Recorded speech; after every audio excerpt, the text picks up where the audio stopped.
வணக்கம். இன்னைக்கு நாம நம்ம ஆரோக்கியத்தை ஒரு புது கோணத்துல பார்க்க போறோம். நம்ம உடம்ப இன்னும் நல்லா புரிஞ்சுக்க உதவும் ஒரு சூப்பரான விஷயத்தை பத்தி தான் நாம இப்ப தெரிஞ்சுக்க போறோம். வாங்க உள்ள போலாம். இந்த கேள்விய நீங்க உங்களுக்குள்ள பல தடவை கேட்டிருப்பீங்க இல்லையா? உங்க ஃப்ரெண்ட் ஒரு டயட்டை ஃபாலோ பண்ணி சும்மா சூப்பரா வெயிட் குறைப்பாங்க. ஆனா அதே டயட்டை நீங்க ஃபாலோ பண்ணா எதுவுமே நடக்காது. ஏன் இப்படி? பாருங்களேன், உங்க நண்பருக்கு அதே டயட்டு எடைய குறைச்சு அவங்கள ரொம்ப எனர்ஜெட்டிக்கா உணர வைக்குது. ஆனா உங்களுக்கு ஒரு மாற்றமும் இல்லாம உள்டாக்கு டயர்டா தான் இருக்கு. இது ரொம்பவே கடுப்பான விஷயம் தானே? அப்போ இதுக்கான பதில் எங்க தான் இருக்கு? நாம சாப்பிட்ற சாப்பாட்டுல இல்ல, நம்ம உடம்புக்குள்ள, நம்ம ஜீன்ஸ்குள்ள தான் அந்த ரகசியமே அடங்கியிருக்கு. ஆமாங்க, நீங்க சாப்பிடுற ஒவ்வொரு உணவையும் உங்க உடம்ப எப்படி பயன்படுத்தணும்னு முடிவு பண்றதே உங்க மரபணுக்கள் தான். அதுதான் இங்க சீக்ரெட் இன்கிரீடியன்ட். இந்த அறிவியலுக்கு பேரு தான் நியூட்ரிஜெனோமிக்ஸ். சிம்பிளா சொல்லணும்னா, நீங்க சாப்பிட்ற சாப்பாடு உங்க ஜீன்ஸ் கிட்ட என்ன பேசுது, உங்க ஜீன்ஸ் அதுக்கு எப்படி ரியாக்ட் பண்ணுதுன்னு படிக்கிறது தான் இந்த துறை. இது இன்னும் சுலபமா புரிஞ்சுக்க ஒரு கம்ப்யூட்டரை கற்பனை பண்ணிக்கோங்க. உங்க டிஎன்ஏ தான் அந்த கம்ப்யூட்டரோட ஹார்ட்வேர்.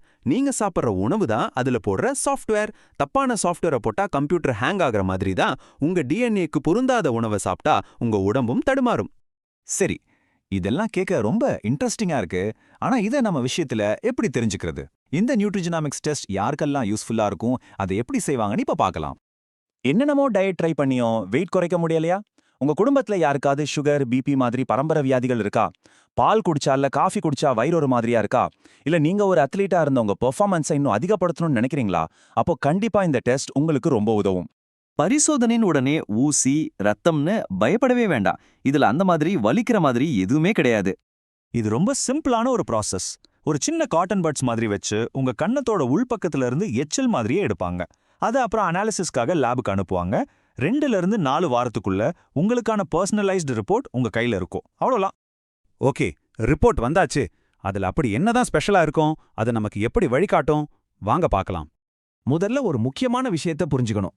இந்த ரிப்போர்ட் உங்களுக்கு ஃபியூச்சர்ல இந்த நோய் வரும் அந்த நோய் வரும்னு ஜாதக மாதிரி எதையும் கணிக்காது. அதுக்கு பதிலா உங்க உடம்போட இயல்பான குணாதிசயங்கள், அதாவது அதோட டெண்டன்சிஸ் என்னன்னு மட்டும்தான் காட்டும். உதாரணத்துக்கு உங்க பாடி கார்போஹைட்ரேட்ஸ்ல நல்லா இயங்குமா இல்ல கொழுப்புச்சத்துல நல்லா இயங்குமான்னு சொல்லும்.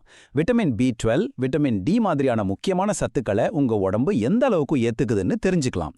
உங்க கல்லீரல் உடம்புல இருக்கிற நச்சுக்களை எவ்வளவு திறமையா வெளியேத்துதுங்கிறதையும் புரிஞ்சுக்கலாம்.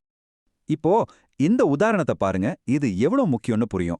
MTFR அப்படிங்கிற ஜீன்ல உங்களுக்கு ஒரு சின்ன மாற்றம் இருந்தா, நீங்க மாத்திரையா எடுத்துக்கிற செயற்கையான ஃபோலிக் ஆசிட் உங்க உடம்புல சரியா வேலை செய்யாது. இதுக்கு பதிலா கீரைகள்ல இருந்து கிடைக்கிற இயற்கையான ஃபோலேட் தான் உங்களுக்கு உண்மையிலேயே தேவைப்படும். பாத்தீங்களா, இந்த ஒரு சின்ன தகவல் எவ்வளவு பெரிய மாற்றத்தை உண்டாக்க முடியும்னு. சரி, இப்போ நம்மகிட்ட ஒரு சயின்டிஃபிக் ரிப்போர்ட் இருக்கு. இந்த ஜெனடிக் மேப்பை வச்சுக்கிட்டு நம்ம பயணத்தை எப்படி ஆரம்பிக்கிறது? நம்ம அன்றாட சாப்பாட்டு தட்டுல இதை எப்படி கொண்டு வருது? நல்லா ஞாபகம் வச்சுக்கோங்க, இந்த நியூட்ரிஜெனாமிக்ஸ் ரிப்போர்ட்டுங்கிறது ஒரு மேப் மாதிரி தான். அது சரியான வழியை காட்டும். ஆனா அந்த பாதையில நடக்க வேண்டியது நாம தான். நம்மளோட அல்டிமேட் கோல் ரொம்ப சிம்பிள். நம்மளோட ஜெனடிக் மேப்பை புரிஞ்சுக்கிட்டு நம்ம உடம்புக்கு எது பெஸ்ட்டோ அதை மட்டும் வச்சு நமக்கான ஒரு பெர்ஃபெக்ட் உணவு தட்டை உருவாக்குறது தான். இனிமே மத்தவங்க சொல்றாங்க அது ட்ரெண்டிங்கா இருக்குன்னு சொல்லி உங்க உடம்ப ஒரு லேப் மாதிரி மாத்தி கண்டதையும் அது மேல பரிசோதனை செய்யாதீங்க. உங்களுக்குள்ளேயே உங்களுக்கான சிறந்த வழிகாட்டி இருக்கு. உங்க டிஎன்ஏ உங்ககிட்ட பேசுற மொழிய கொஞ்சம் காது கொடுத்து கேளுங்க. உங்க உடம்புக்கு என்ன தேவையோ அதை மட்டும் கொடுங்க. அதுதான் உண்மையான ஆரோக்கியத்துக்கான திறவுகோல்.